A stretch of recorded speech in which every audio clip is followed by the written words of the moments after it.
State Minister of Finance Semasinghe says a progressive tax policy as implemented by the government is essential to address issues such as fiscal imbalances in the economy. Addressing the United Nations Development Programme's high-level discussion on tax for Sustainable Development Goals initiative titled SDGs and Taxation, Lessons Learned and Best Practices from the Ground, Semasinghe said that the government plans to raise the tax revenue up to 15% of GDP from 8% at present. Semasinghe also said that the government is taking measures to ensure public financial management is transparent and accountable, supported by a new public finance management law.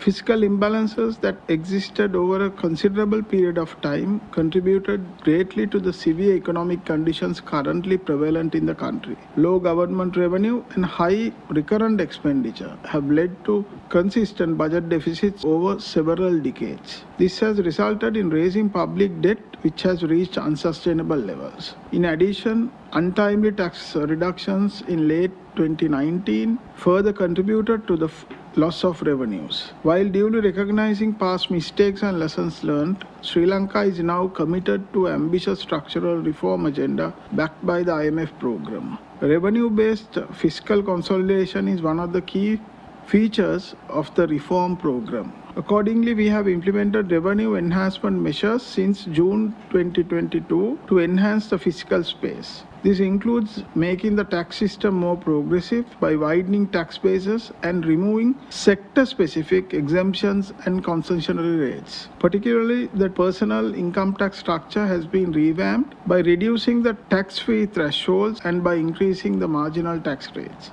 With the implementation of these revenue enhancement measures, it is expected to increase the government revenue to 15% of the GDP from 8.3% of the GDP recorded in 2022. The revenue-based reforms would contribute to reducing the after-tax income inequality, ensuring that high-income earners contribute more to the tax revenue. A progressive taxation system that is fair and equitable is essential to ensure that the burden of financing the SDGs does not fall disproportionately on the poor and the vulnerables.